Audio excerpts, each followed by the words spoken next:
Hello and welcome to It's Gonna Be May All the Day Long Artist Interview Series. For episode 3, we have Brian Manternach. Brian Manternach is an assistant professor of voice in the University of Utah Department of Theater and a research associate at the National Center of Voice and Speech. Brian also currently writes columns in the Journal of Singing, Classical Singer magazine, and several other voice-based magazines. He was also featured in one of Utah's TED Talks in 2016. His voice students are actively pursuing performance careers from New York to Los Angeles and abroad. Without further ado, here's the interview with Brian Manternach.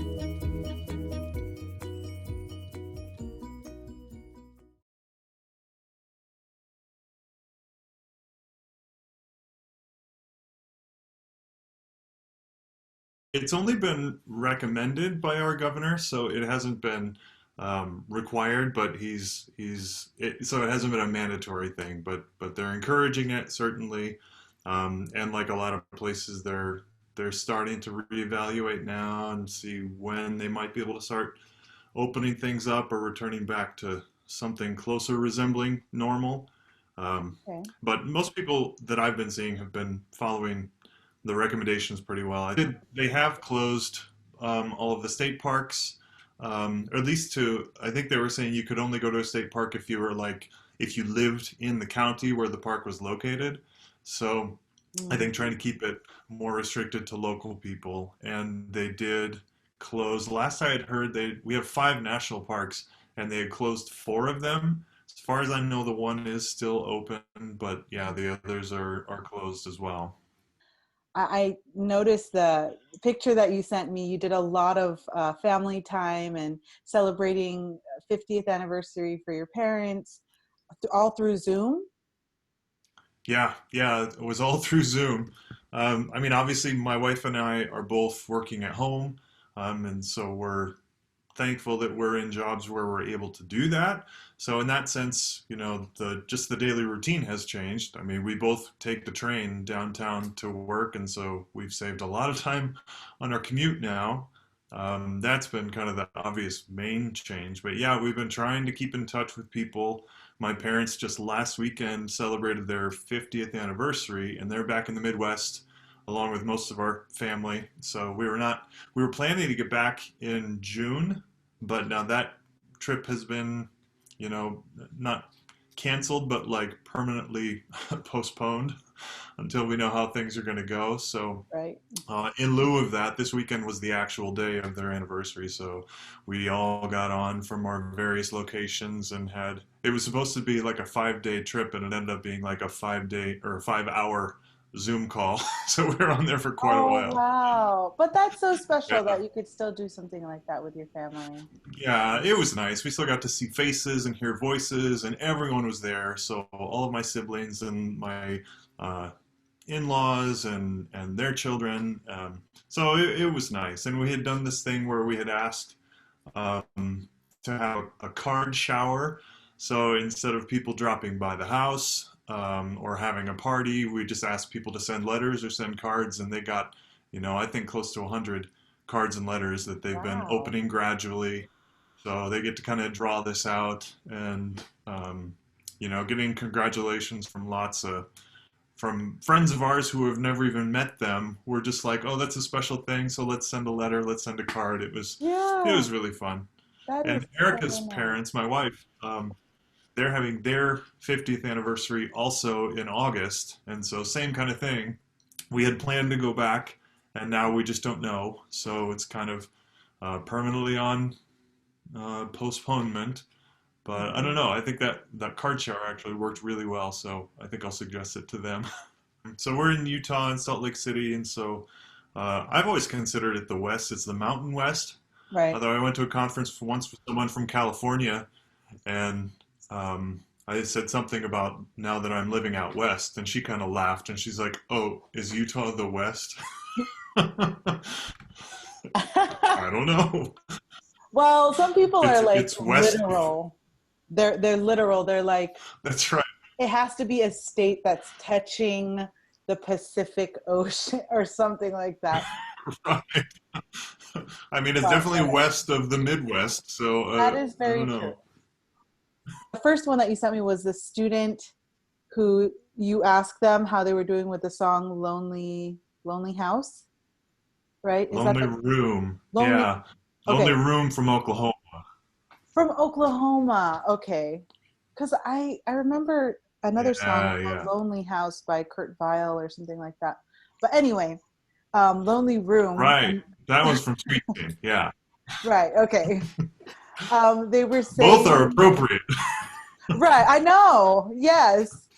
You just feel like you're quarantined in your house and not being able to have a social life. I think that's the thing that I miss the most is seeing my friends, seeing my family, easily being able to like meet up with someone and have a cup of coffee, that type of thing. Yeah. Um, but Hmm.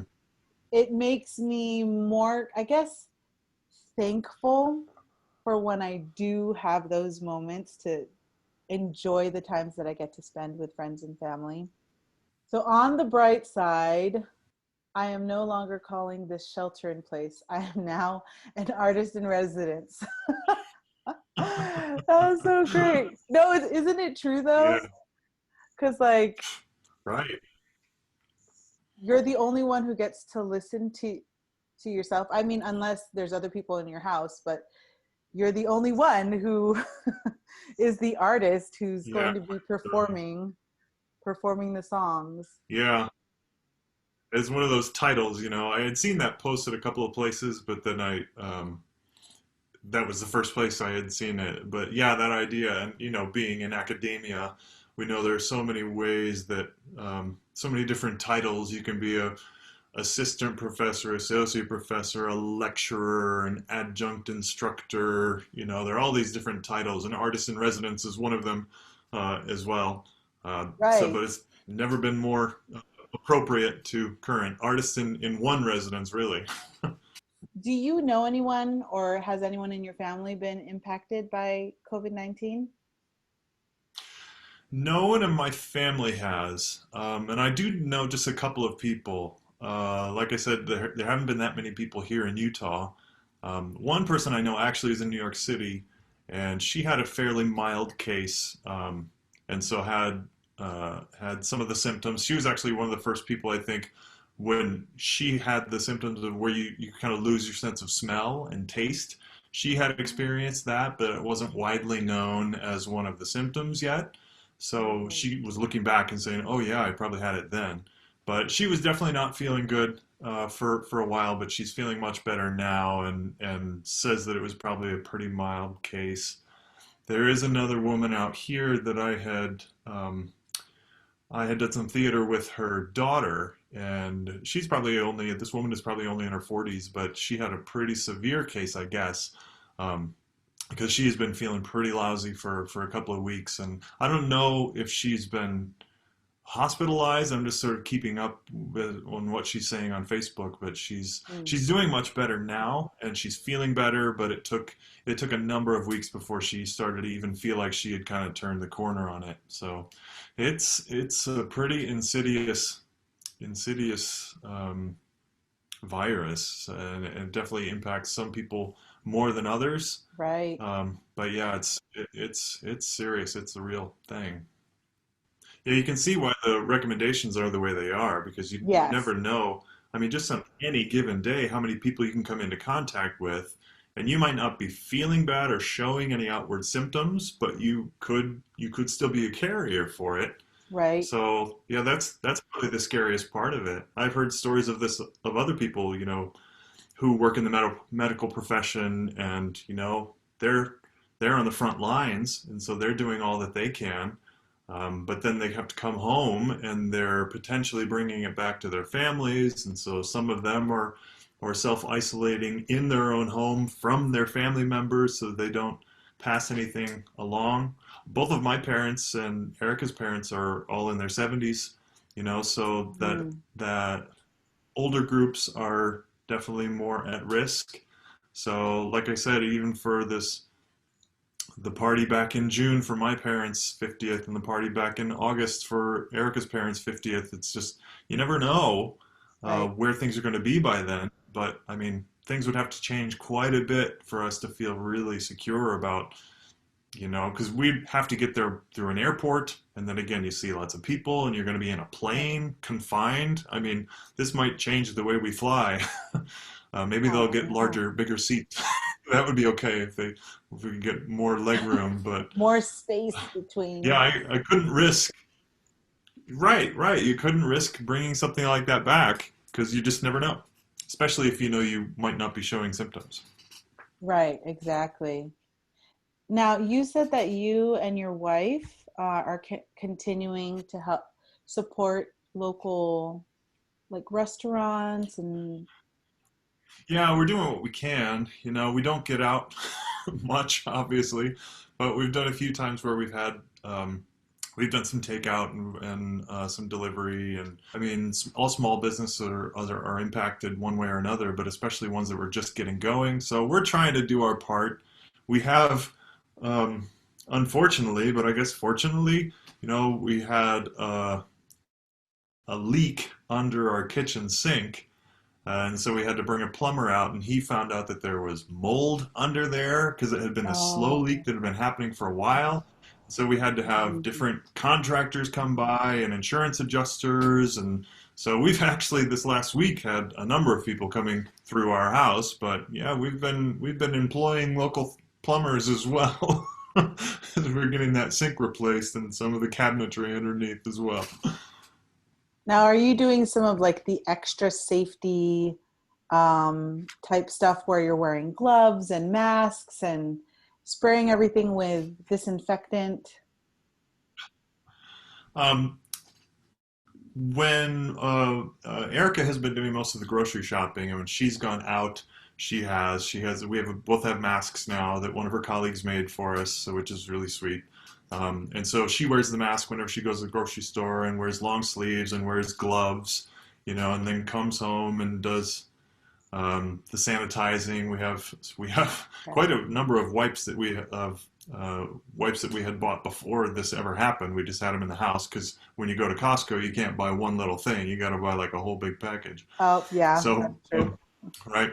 So we've been using that to like try and disinfect things, or things that didn't have to go in the fridge right away. Just leave them sit in the garage for 2 or 3 days. I think 3 days is our household limit. I don't know where that number comes from, but so we're trying to be super cautious and just to Right. take um, whatever, to do what makes sense. I mean, Yes. we're we're all inconvenienced, and for us, it's much less so than other people because we Mhm. have a house to live in, and our utilities are running, and at this point, we're not worried about our jobs, and we're not interacting with a lot of people, but we still have each other here, so we're not isolated from the world entirely. Um, the internet connection has been pretty good, so that allows us to do Yeah. most things that we would normally be doing anyway. So we're trying to do our part for what makes sense for us, knowing that, just being conscious that there are a lot of people who have it much worse. So, Now, are you finding teaching online is liberating or is it a challenge for you? yeah, I definitely don't prefer it. Okay. I Yeah. have taught, I have some experience with online teaching anyway. I teach in a theater department, and so a lot of our students, after they graduate, move right to New York or LA or Chicago or Minneapolis, Seattle, wherever they want to go. But we have a number of them. Most of them go to New York. And so I always tell them, when you graduate, I'll still be available for you. If you want to do lessons, I encourage you to find a new teacher where you are. But Mhm. if it's working, or if you have an audition and you want to check in, so I've done a fair number of online lessons with my students after they've gone to New York. Um, but yeah, it is more limiting. I think it was easier because we started the semester in person and then finishing the semester online. I think it would have been different if we would have had to start the semester online, especially if it was like a fall semester where I'm getting to know people for the first time. Mhm. Um, I already had 3/4 of a year with most of my students knowing their voices, kind of knowing the arc of their progress over that last time. So I think it's been easier from that standpoint. But I Right, definitely don't especially. prefer it. You know, you're always getting a little bit of a fake, or you always have to be a little bit kind of questioning what you're hearing. Am I Mhm. hearing and seeing things accurately? Some students, did not have strong internet connections. Maybe it was on my end. I don't know. But, when you have the gap or the delay or their screen freezes, those are all frustrations that, come with the territory. But again, I'm really grateful that we had the ability to at least continue and to finish. And we did really get some good work done here over these last several weeks now. But um, in the spring semester, I only teach lessons. In the fall, I also have a course. Um, and so if this extends, then I'm starting to think now already about what would I have to do and how would I be able to change the curriculum in order to make that class still work. So that's something I'll be thinking about over the next couple of months if online learning continues the way that it has. Okay, there was one thing that you said about when you were teaching private lessons. What do you do to kind of fix the sound delay that you were talking about? Most of the time, I just have to wait it out, because sometimes, you like it'll freeze, and then rather than joining them in progress, it like catches up. So you hear like all the Right. things that were said in those 5 seconds when it was frozen, but it just speeds it up really quickly and then it gets right back to where we started. So some things I have to stop and say, okay, do that again. Other things, like if I'm doing a pattern of exercises, I can just sort of pick up where they are. Someone told me that I am no expert on this, but that if you mute your video, then it's better for the bandwidth. So if the connection is funky, then I'll do that once in a while just to that's one less thing that Zoom has to think about. One less signal I see. going out into a Okay. satellite before it goes to my student. So, Okay. um, yeah, Well, just we that's good to kind know. of figure out how to do this in the best way. I Right. haven't gotten any special equipment. I do have an external speaker that I use, but I haven't gotten like a special microphone. I might do that if this continues. Um, I know it makes a bigger difference for the students if they have an external Yes, microphone of a it certain does. quality. So yeah. So if this continues, then I will look more seriously into that. I'm still operating from the from the standpoint that this is all going to end and we can all go back to normal. But Mhm. again, normal is going to be forever changed, I think. Right. So the better we can all get at online teaching, I think the better we're able to serve our students who need that. So I'm going to tell you what I do for the delay because I feel like it's worked for Yeah, me. And if you can try it, see if it works for you too, is I actually great. record a whole exercise for them. And then I put it, because I only have GarageBand right now, but I just record it on GarageBand. Then I send like the 4 or 5 exercises that I want them to work on for that week. Uh, Online. I actually download it into my Google Drive and then I just send them a link that we can share it. And then I ask them to have 2 devices.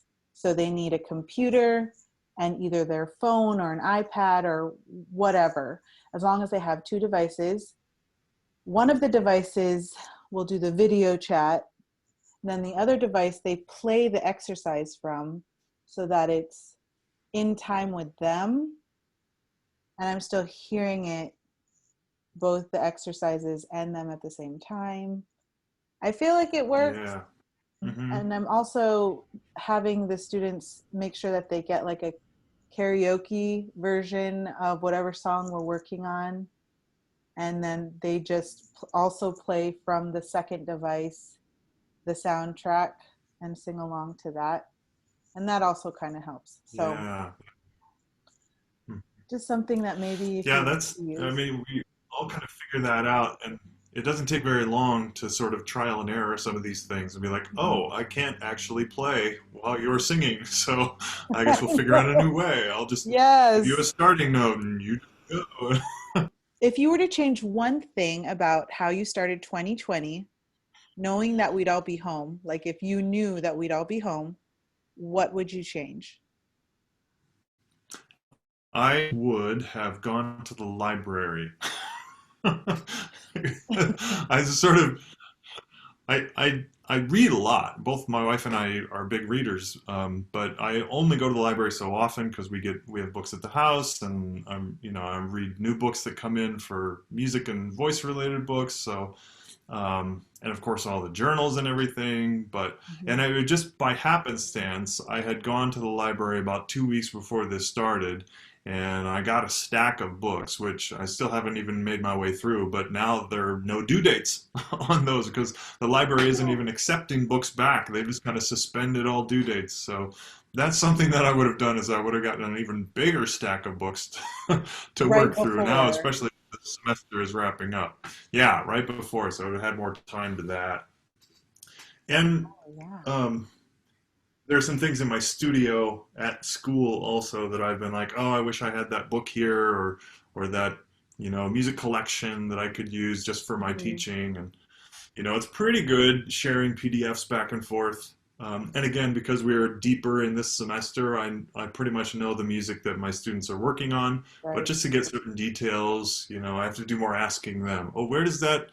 When does it change to mezzo forte? On what word? On what section? Because I don't have all of the songs in front of me. So that's another thing I would have done just to make sure that I have more of what I need here for Hmm. my own personal life and entertainment, but also um, for my work. I do have one aux cable. My cats like to chew through cords, and so I have this Oh, one is still working, but it's got chew marks a couple of places, and so I probably would have bought another one of these too, because it seems only a matter of time before they find it and rip through it, and so yeah, right. our internet cable we actually we bought. You can get this like plastic tubing, and you can wrap the tubing around those cords. So for like our Oh, router and our modem and everything like that, those are protected with those plastic ones because we learned that the hard way too, where we called out someone from the internet company and they came out and it's like, oh, turns out cat just chewed through the cord. Sorry, that's our fault. now, what are some artistic things that you're accomplishing now that you have more time at home? Sure, yeah. Well, I do a fair amount of writing. I have a couple of steady gigs. I write for the Journal of Singing and I write for a Classical Singer magazine. And so there's always kind of another deadline for them, and so I've been working ahead. I actually have an article for both of them due by May 1st, so I'm working on those right now. But like the very week that it happened, that kind of all of the isolation started happening when schools were announcing that they would be going online. I had this idea for an article that I wrote out and Something we're happened, back. like you turned into this blurb, and all I could hear was water. It's Yeah. like, Oh, that's what just me. happened? Yeah. Oh, okay. Oh, the last thing I heard you say was something about vocal tract exercises, but Yeah. a little So the section right before that. SOVT, Okay, the SOVT exercises. right, the semi-occluded vocal tract exercises, and that's what I wrote this article about, was using the straw in water as a vocal exercise, Oh, which, that was the water. yeah, that was, you did hear water, right? I did hear water. I was like, what's wrong with the internet? Okay, No, okay. I was writing it specifically as a response to COVID because one of the ways that it spreads is through respiratory droplets that get out into the air. And so if Mm, you're doing or or even a straw, you're sending potentially droplets into the air. And so if you're in the same studio with someone in this time of airborne illnesses or viruses, then this is something that actually gives you a really good bang for your buck, as opposed to considering what it does for the vocal folds themselves. But also, if you put a cap on the top, if you have one of those, then it doesn't splash around. And so Come back that up. was the yeah, that was the tone of the article, is that you get, it's an SOVT that gives you really good benefit vocally, um, but also will reduce the respiratory droplets that get put out into the air or could land on surfaces that other people touch. So it's a good vocal exercise in this time. Okay. Is that article going to come out in the next Journal of Singing? That one's actually going to be in Voice Prints, which is the New York Singing Teachers Association journal, and that I believe it's going to be May, so it should come right out just in a week or two, I think. Do you follow a schedule at home? Or are you more I relaxed? do, yeah.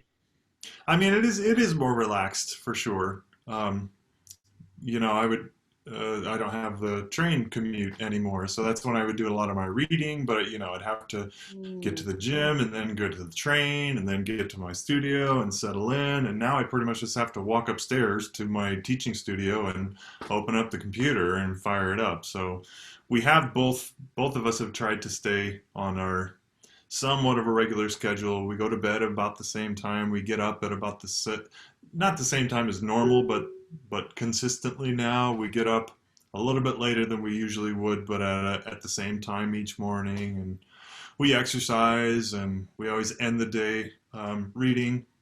So we do stay pretty regular. It's going to be different now that our semester is ending, because I have had more students throughout the day and throughout the week that I've been teaching, but now that's all changing as the semester is ending. I'll still have lessons and students, but it won't be as steady. So now I'm going to have to be more disciplined about maintaining my schedule and doing some writing and singing and working on projects on my own, as opposed to having, oh, I have a lesson from this time to this time and another one here to here. right. But I do definitely need structure in my life. Otherwise, it gets a little too freewheeling, and I don't get I don't get much done.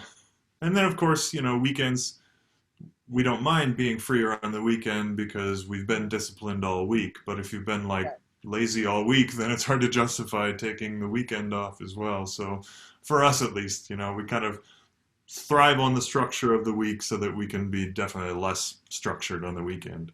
What is something that you do to stay relaxed at home? Well, I mentioned we both read a lot. Eric and I both are big readers, and um, fiction, nonfiction. I always try to keep something going on the voice related, music related. Mhm. I have started doing yoga, which is Oh. not yet relaxing.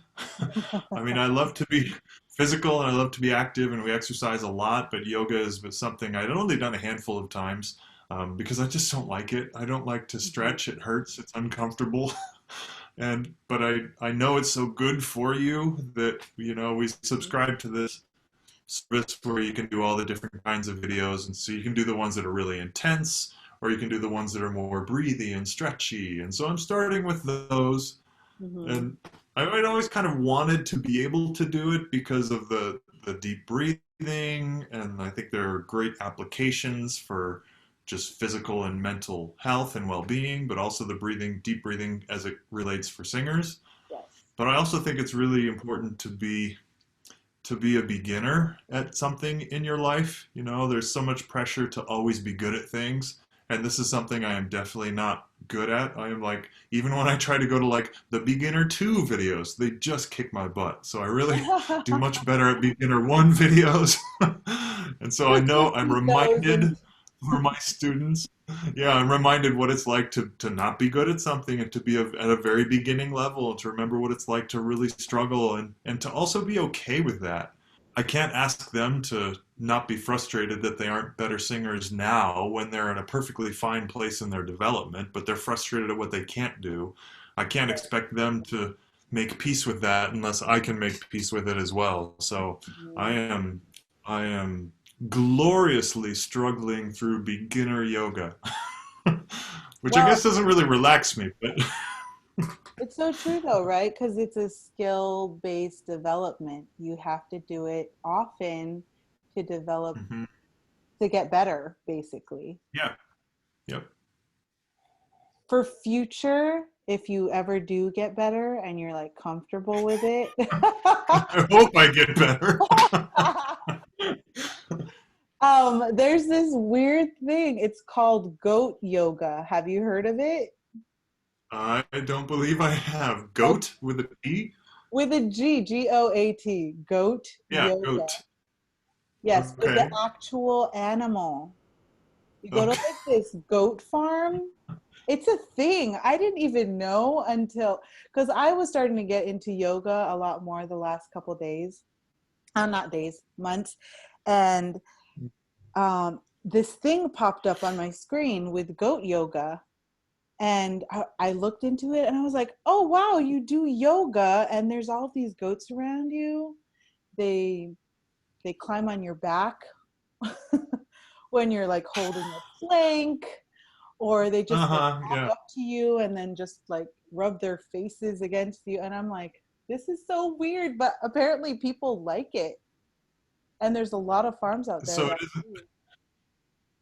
it isn't that the goats are doing the yoga, it's No, just no, that you're no. basically doing No, no, no. yoga with a bunch of goats around. And Yes. they're free to come Yeah. and interact with you Right. and okay. So it's Well, an interesting I thing. have seen I have not tried it, but I am interested in it. yeah. I have seen people post videos about like their pets, like their cats will jump up on them or their dog will constantly be bothering them when they're trying to do their yoga. So I Mhm. guess it's kind of the same thing, but it would be different with a farm animal versus a house pet. If you were to give artists in training advice about the future, what would you tell them? Yeah. Um, one of the one of the better books I've read on the creative process um, within the last couple of years is Big Magic by Elizabeth Gilbert. She wrote Eat, Pray, Love and some other novels that are fairly well known. But Big Magic is kind of all about writing and the creative process. And one section in that she talks specifically about artists not burdening their art with the necessity of the art to make money, especially to sustain their livability. Mm. So one thing I think that is important for artists to know, I think, you know, when I was first getting out of school and looking for jobs, I worked a lot of jobs, but they were all in music. And that was great for me and it worked for me, but I see a lot of people who, you know, struggle more financially when they're just getting out of school. And Mm. so you have to keep practicing your art, but there's no shame in also having a job that helps you pay your bills and helps you be more comfortable in life. And it doesn't mean you are failed as an artist or as a musician or as an actor if you have to have other jobs. It just means that you're taking the burden of sustaining your life off of your art. And then anything you make from that, you might be able to work into a place where your art does then pay for your life. But, you know, to the whole starving artist thing, that doesn't serve anyone. I mean, sure, maybe great art can come offering, but I mean, it's also nice to know where your next meal is coming from and to be able to feel like you can be a good citizen and support other artists. So if you can take that burden off of yourself and just um, don't see it as a judgment on your value as an artist, but to give yourself the freedom to also make money. Now, that's also difficult right now when a lot of workplaces are closed or not hiring, and many of my students have been put on hiatus as waiters and you know in the food industry or whatever. So that's difficult right now, but eventually things will go back closer to normal. But Right. to take that pressure off, I think is was an important lesson that I got from that book. I was just talking to another student about that and asking her what her plans were for the future. She's actually currently going to an aesthetics school so that she could specifically know how to cut hair and do makeup. But her passion is musical theater. And she Uh-huh. said, basically, I want to be able to have a day job and still do my passion. Hmm. So still work artistically and be able to still train on in her voice and her dancing and her acting, but also still be able to make money. So everything that you just said kind of met what she was talking about when she was explaining Yeah, what she was sure. And planning. we all have lots of abilities and interests. That's one of the great things about being creative people, is that um, those interests, those abilities of being creative are applicable in lots of different ways in different fields. So, I mean, find something else you're interested in Mhm. that you can do that will take some pressure off of you having to make money. I mean, I'm not saying anyone should just chain themselves to a desk and do something, a job that is just drudgery, but find something else that you're interested in and that your skill set works for. I think people who are musicians and theater people are well trained to do a lot of things. We just have to get creative about how we apply that and how we demonstrate that those skills are applicable in lots of different jobs. Give a word of encouragement to all of the artists out there. I would say keep creating, keep practicing your art. Don't wait until you're inspired to do it, because these are dark times and it's easy to get frustrated, especially if you're more in isolation, if you're by yourself.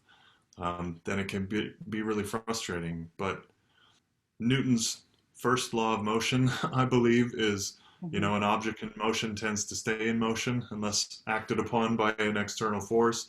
And so I think sometimes I believe in momentum. You don't feel like doing something, but it's good for you, or it's something that you deep down want to do. You just don't feel like doing it right now. Well, just start doing it.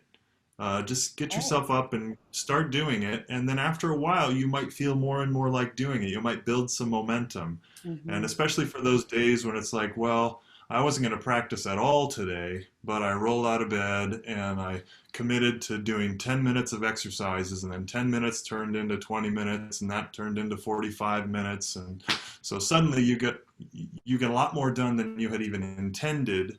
Mhm. But just to to start creating, to continue to look for the value in what you're doing, but just get started and see where it leads you. What is a song that you think of when you want to encourage someone?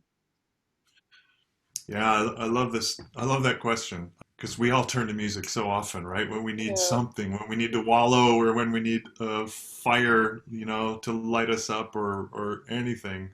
I'm a big Elton John fan. Mhm. Um, I wasn't always, but for about the last decade or 15 years, we just kind of happened upon him. I was like, boy, he's got a lot of great songs. He's more than just Candle in the Wind and Lion King. Um, so there's one song on Songs to the West Coast album, I think. It is called This Train Don't Stop, or This Train Don't Stop There Anymore. Okay. And the song is kind of about, I guess I've done some reading on it. It seems like it's about coming to terms with being older, but the parts that resonate with me are the frustrations of um, just life and getting burned out, and being willing to step away from things. And so I would always play it for my students and say, okay, what you're doing here is important. You're going to school, you're getting an education. What you're doing in choir is important. You're communicating, you're learning to be creative. It's like, but there are lots of other things in your life that are important. So after you leave here on Friday, go out for the weekend and go do other things. Go do other things that are important. Enjoy those things. And then come back on Monday and we'll do this important thing again. But don't forget that this is only one thing. And there are lots of other things that you deserve to give your time to, whether it's your family or your health or getting out into nature. Go do some other things for a while. So that's the song I always find encouraging, because you don't have to do everything right now. And there are lots of important things. So it's okay if you don't do all of the important things right now. Now, is there a phrase in there specifically that you love about that song? That's encouraging. Um, the whole chorus, is just this train don't stop, this train don't stop, this train don't stop there anymore. And I love the anymore because it's like, Yeah. I don't do that. I might do that again, but for right now, I'm just not going to do that. And so it's just so emphatic, um, that Yeah, no, I'm not gonna. We'll put that on hold, and I'll go do these other things.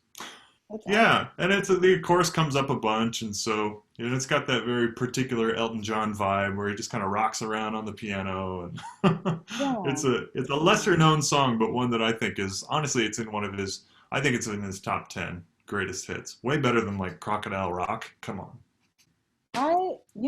I'm not familiar with all of his tunes, so I'm gonna go and listen to some on my Spotify account later today now There that you you go. mentioned it. So, Check out the obscure Elton John. yeah.